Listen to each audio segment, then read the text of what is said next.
নিজের আত্মীয়কে জাকাত দেওয়া যাবে কি? হ্যাঁ, আত্মীয় বলতে আপনি দিতে পারবেন না যাদেরকে, সেই কথা বললেই হয়ে গেল, ক্লিয়ার। আপনি জাকাত দিতে পারবেন না, আপনি স্বামী স্ত্রীকে দিতে পারবে না, স্ত্রী স্বামীকে দিতে পারবে না। পিতামাতাকে জাকাত দেওয়া যাবে না, সন্তানকে জাকাত দেওয়া যাবে না। সন্তানের পরে নাতি পোতাপুতি এর নিচে যত যাবে, আর পিতামাতা উপরে যা দিকেও থাকে, দাদা দাদি ইত্যাদি, এদেরকে জাকাত দেওয়া যাবে না। তাহলে আপনার রক্ত সম্পর্কে পিতামাতা, দাদা দাদি এদেরকে দেওয়া যাবে না, আর সন্তান নাতি পুতি এদেরকে জাকাত দেওয়া যাবে না। স্ত্রী স্বামীকে দিবে না, স্বামী স্ত্রীকে দিতে পারবে না। তো এছাড়া আপনি ভাই বোনকে জাকাত দিতে পারবেন, বা অন্য আত্মীয় স্বজন আপনি যাকে ইচ্ছে তাকে আপনি জাকাত দিতে পারবেন। মাদ্রাসায় জাকাত দেওয়া যাবে। এখন মাদ্রাসার কথাটা হলো, এখানে একটা আপনার মৌলিক বিষয় জানতে হবে। জাকাত আপনি যাকে দিবেন সে ওই মালের মালিক হবে, এটা মালিক বানাইয়ে দিতে হবে। কাজে মাদ্রাসা তো কোনো বস্তু না সে জাকাত গ্রহণ করতে পারবে। কাজে এই জন্য মাদ্রাসা, মসজিদ, তারপরে মৃত ব্যক্তির দাফন কাফনের জন্য ব্যবস্থাপনা, মৃত্যু ব্যক্তির ঋণ পরিশোধ, এইসব ক্ষেত্রে জাকাত দেওয়া যাবে না। তার কারণ এখানে এই জাকাতটা আপনি মালিক বানাবেন কাকে? মসজিদের মালিককে।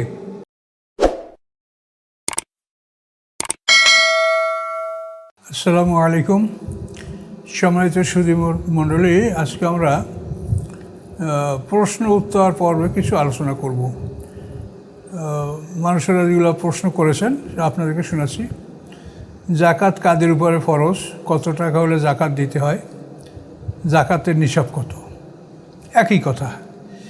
জাকাত দেওয়ার জন্য জাকাতের নেশাব হচ্ছে,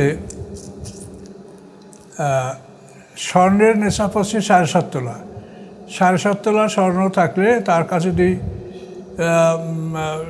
অন্য কোনো মুদ্রা থাকুক কি নাই থাকুক, 7.5 তোলা যদি সোনা থাকে তাহলে সোনার উপরে 40%-1 জাকাত হবে।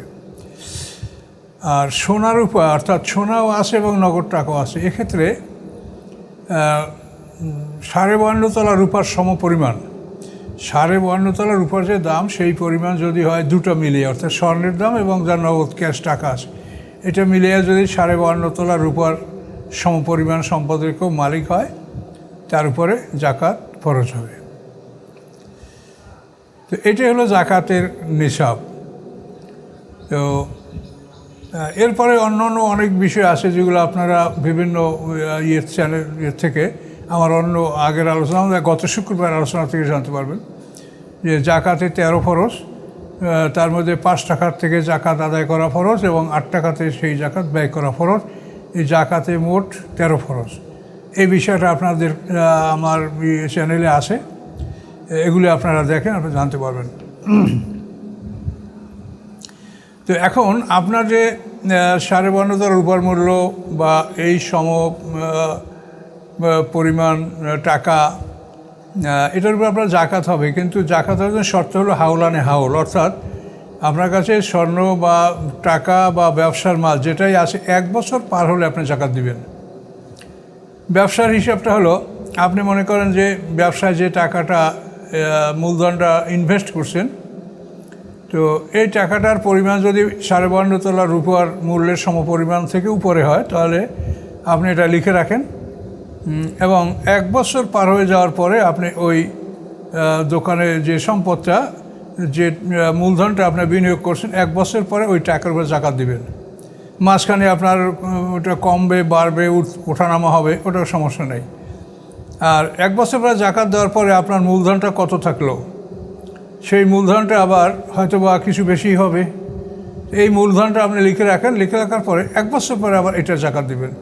তো জাকাতের জন্য শর্ত হলো যে আপনার কাছে যে উদ্বৃত্ত সম্পদটা আছে সেটা আপনার কাছে উদ্বৃত্ত 1 বছর থাকতে হবে। এখনই উদ্বৃত্ত আছে আর এখনই জাকাত ফরজ হবে না। উদ্বৃত্ত থাকার পরে হাতে 1 বছর থাকতে হবে, হাউলানে হাউল যেটাকে বলা হয়। ব্যাংকে টাকার উপরে জাকাত আছে। আপনি মৌলিক বিষয়টা বোঝেন যে আপনি নিজেই নিজের ফতোয়া দিতে পারবেন। আপনি যদি টাকার মালিক হন তাহলে আপনার উপর জাকাত ওয়াজিব হবে। আপনি টাকা আপনার কোথায় আছে?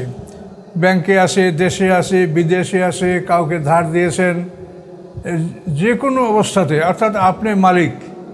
কাউকে টাকা ধার দিয়েছেন, ফেরত দেয় না, এখন যদি আপনি ওই টাকার মালিকানা ত্যাগ করেন যে ওটা আমি ছেড়ে দিলাম, তাহলে জাকাত হবে না। আর যদি আপনি মালিকানা দাবি করেন যে ওটার মালিক আমি, তাহলে ওই যে আপনি যাকে ধার দিয়েছেন ও টাকারও আপনার জাকাত হবে।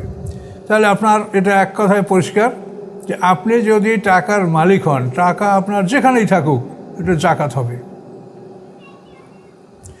বেতনের টাকা, এইসব কথা তো এগুলোর কোনো মূল্য নয়। বেতনের টাকা, উপার্জনের টাকা, সব কথারই অর্থ হচ্ছে যে আপনি উপার্জনের পরে আপনার খরচ আছে, সাংসারিক চলাফেরা, ছেলেপেলে লেখাপড়া ইত্যাদি খরচ যাওয়ার পরে যদি টাকা উদ্বৃত্ত থাকে এবং 1 বছর হাতে থাকে, তাহলে আপনার উপরে জাকাত হবে। এটা মনে রাখতে হবে যে নেশাব যদি আপনার হাতে আসে তখনই জাকাত দিতে হবে না, 1 বছর পার হলে আপনি জাকাত দিবেন। এভাবে ওই সঞ্চয়পত্র, এফডিআর, বিকাশ, মোবাইল যাই বলেন, অর্থাৎ আপনার টাকা যেখানে থাকুক, আপনি যদি টাকার মালিক হন, আপনাকে জাকাত দিতে হবে। এর মশলা এই যে বিদেশে টাকার জাকাত দিতে হবে। বিদেশে কেন? ওই একই কথা, আপনার টাকা পৃথিবীর যেখানে থাকুক, আপনি মালিক কিনা। আপনি সুইজারল্যান্ড ব্যাংকে টাকা রাখছেন, আপনি মালিক কিনা। যদি আপনি মালিক হন তাহলে জাকাত দিবেন। কত ভরি সোনা হলে জাকাত দিতে হবে? 7.5 ভরি। সোনার গহনার, হ্যাঁ, গহনা যদি ব্যবহৃত গহনা হয় সেটার উপরও জাকাত হবে। আপনি সোনা সংরক্ষিত রাখেন অথবা গহনা হিসেবে ব্যবহার করেন, 7.5 তোলা হলে এটার উপর জাকাত হবে। আর যদি সোনা কম থাকে আর ওদিকে টাকাও থাকে, তাহলে স্বর্ণের মূল্য নির্ধারণ করে টাকার সাথে এটা মিলিয়ে তারপর টাকার হিসাবে জাকাত হবে।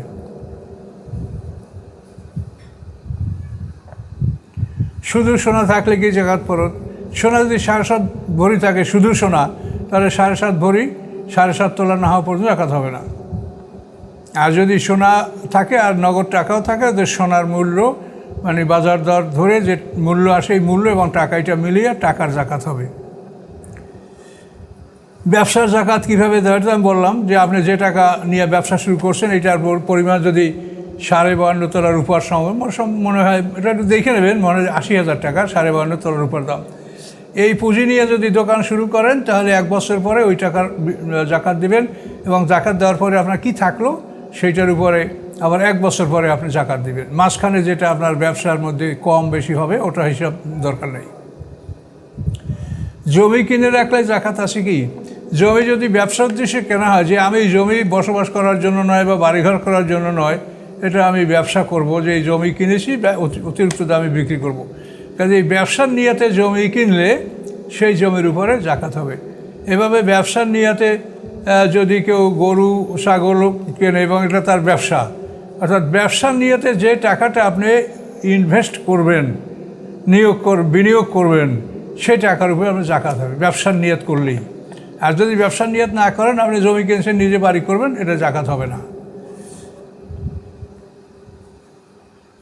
নিজের আত্মীয়কে জাকাত দেওয়া যাবে কি? হ্যাঁ, আত্মীয় বলতে আপনি দিতে পারবেন না যাদেরকে, সেই কথা বললেই হয়ে গেল, ক্লিয়ার। আপনি জাকাত দিতে পারবেন না, আপনি স্বামী স্ত্রীকে দিতে পারবে না, স্ত্রী স্বামীকে দিতে পারবে না। পিতামাতাকে জাকাত দেওয়া যাবে না, সন্তানকে জাকাত দেওয়া যাবে না। সন্তানের পরে নাতি, পোতাপুতি, এর নিচে যত যাবে। আর পিতামাতা উপরে যাও দিকেও থাকে, দাদা দাদি ইত্যাদি, এদেরকে জাকাত দেওয়া যাবে না। তাহলে আপনার রক্ত সম্পর্কে পিতামাতা, দাদা দাদি, এদেরকে দেওয়া যাবে না। আর সন্তান, নাতি পুতি, এদেরকে জাকাত দেওয়া যাবে না। স্ত্রী স্বামীকে দিবে না, স্বামী স্ত্রীকে দিতে পারবে না। তো এছাড়া আপনি ভাই বোনকে জাকাত দিতে পারবেন, বা অন্য আত্মীয় স্বজন আপনি যাকে ইচ্ছে তাকে আপনি জাকাত দিতে পারবেন।